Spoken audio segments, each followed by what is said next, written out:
সামনে দাঁড়া।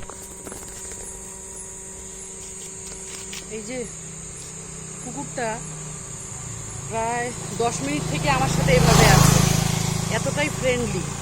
এবার ব্যাপারটা হয়েছে আজ থেকে 1 সপ্তাহ আগে আমি এই দিক দিয়ে আমার মাকে নিয়ে যাচ্ছিলাম। এই জায়গাটাকে বলে দক্ষিণ ট্যাঙ্গনমারি। তো কে বা কারা এই কুকুরটাকে এখানে ছেড়ে দিয়ে চলে গেছে। এটা এখানকার কুকুর না, আমি প্রায় যাতায়াত করি। কুকুরটা হলো স্পিটস আর দেশির ক্রস।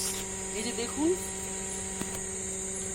কুকুরটার পেছনে একটু ঘা হয়েছে সামান্য, এটাকে সিটিভিটি বলে। একটা কেমোথেরাপি দিলেই ঠিক হয়ে যাবে। তো এই ঘাটার জন্য কুকুরটাকে এইভাবে মানে ছেড়ে দিয়ে রাস্তায় ফেলে দিয়ে চলে যায়। এবার আমি তো ওই দিন দেখে গেলাম, আশেপাশে জিজ্ঞেস করতে করতেই ও কোথায় যে চলে গেল, ওকে আমি আর খুঁজে পেলাম না। আশেপাশে অনেক খুঁজলাম, পেলাম না। তারপরে থেকেই যে গত 7 দিন থেকে আমার মানে ঘুম নেই, খাওয়া নেই, খালি মনের মধ্যে কষ্ট লাগে। বাচ্চাটাকে ভেবে ছেড়ে গেছে, বাচ্চাটা খেতেও পায় না। এই যে দেখুন কি অবস্থা, যে ও খাওয়া পাচ্ছে না, কি অবস্থায় আছে।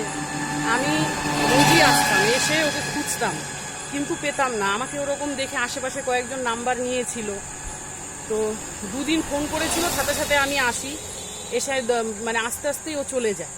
এবার 7 দিন ধরে তো আসছি, আজকে আমার মনটা কেন যেন বলছে যে ও যেহেতু এইটুকু এরিয়াতেই বের হয় আর আবার ঢুকে যায়, তো এইটুকু এরিয়াতেই যতগুলো বাড়ি আছে ভেতর ঠেতর দক্ষিণ ট্যাঙ্গনমারি এলাকার এই জায়গাটা, আমি ভেতরে বাড়ি ঘর সব খোঁজাখুঁজি করলাম। করাতে এই যে ওকে তো এভাবে ডেকে ডেকে ডাকছিলাম, ও আমার আওয়াজ শুনে, এই যে দেখুন,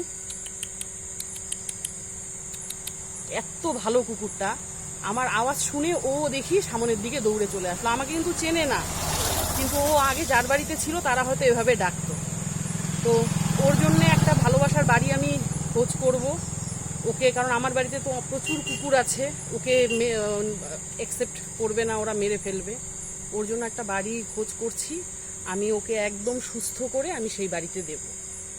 আমি সবাইকে একটা কথাই বলবো যে আপনারা যদি কুকুর পালতে না পারেন তাহলে কুকুর নেবেন না। আজকে আপনাদের পরিবারের যদি কারো এরকম রোগ হতো, আপনারা কি রাস্তায় ফেলে থুয়ে চলে যেতেন? ওর কি হয়েছে? সামান্য একটু ঘা হয়েছে, 400-500 টাকা খরচা করলেই ঠিক হয়ে যেত, কিন্তু এটাও আপনাদের মনে হয়নি, আপনারা কুকুরটাকে ছেড়ে দিয়েছেন। যে বা যারা কুকুরটাকে এভাবে ছেড়েছেন, ভগবানকে বলি তার গোষ্ঠীর যেন সবাই যেন পচে পচে মরে, মানে নরলোকে যেন দেখে, গলে পচে যেন মরে। এরকম একটা অসহায় বাচ্চাকে এরকম একটা জঙ্গলের মধ্যে ছেড়ে গেছে, বাচ্চাটা কতদিন ধরে না খেয়ে, আমি দেখছি পেটের খিদে গোবর খাচ্ছিল যেদিন ওকে পাই।